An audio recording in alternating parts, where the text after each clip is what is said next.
Well, it's only been a couple days, but just wanted to do a video showing what this looks like once it's actually cleaned up. So this is, I'm going to do the same walkthrough I did in the last video, but go a little faster. This is a big oregano bush. This bed's weeded out. I really, I'm hoping this patch of thyme right here will bush back up and fill in that gap a little bit, but and then I planted in some lemon thyme. I don't have any of that anywhere else on the property here. These strawberries were here, but they were covered in bindweed, so I can see my strawberries again, and I got a couple of them, and I've planted a couple runners out, so hopefully that'll spread. This bed is getting a rainwater catch off of this drain, and I'm running it down the full length of the bed. That's one of my next projects for summer. It's one of them. I have the stuff for it, I just need to do it. But that's going to mean that this area gets a whole lot of water, so I'm going to pull all of my strawberries out of the back and transplant them into this bed, I think, as soon as I get that water system set up. Ooh, looks like I did miss one thistle in the back. Oh well, one thistle for this bed, not bad. I can see the grapes again, my hostas, and then I found one more little guy back here, a variegated hosta. We'll see how well that one does there. If it's okay, I may end up transplanting it over into this corner. I was hoping that the hostas would take so I could have at least one chunk of them. This is all cleaned out. I think this was cleaned out when I did the original video. Catmint. The bees are loving the catmint. And then front lawn cleaned out.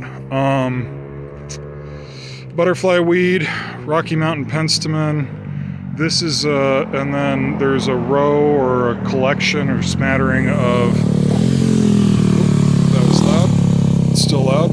Engelmann's daisy, blanket flower, gay feather. Those are more gay feather. And then bee balm. Bee balm is native to Colorado, so I have a chunk of bee balm over there kind of in the middle.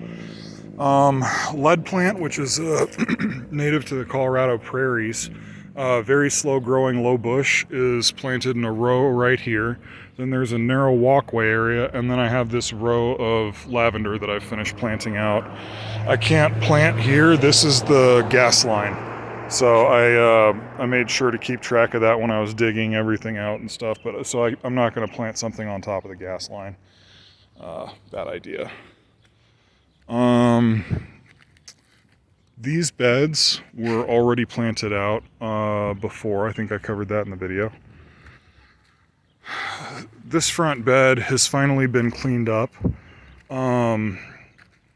These in the front are gladiolus, cold hardy gladiolus. This is of assorted colors of daylilies, irises all the way down, Nanking cherry, irises down and around.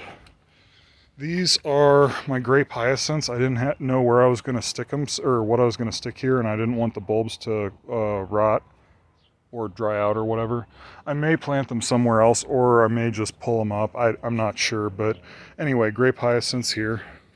Line of tree daylilies, just taller daylilies that grow one stalk and grow multiple flowers off of one stalk. This is some volunteer English lavender. So if I want to plant more English lavender, I can. I know that now that will spread. I tried a whole bunch of English lavender plants. This is the only, that's the only one that survived over the winter. So I'm thinking for some reason that one might be a little more cold hardy, so maybe the seeds will work. But I also don't like English lavender. Well, I don't have a ton of use for it. Like teas are nice out of it, but I have so much lavender up front that's a different kind that's more cold hardy. Back here, I got that big plastic off. This bed still needs to be weeded. Yeah, peppers are planted out, tomatoes are planted out, and not a whole lot was done back here, but the whole front's been cleaned up. Project for this week is plant sunflowers out in this patch, and then finish weeding the back and plant out the squash. And then probably, if I can, weed out this patch and make sure I get my green beans planted in too. I want the green beans to kind of take over when the peas are done, similar to the sweet potato vines that are already in there, but only a couple sweet potato vines survived.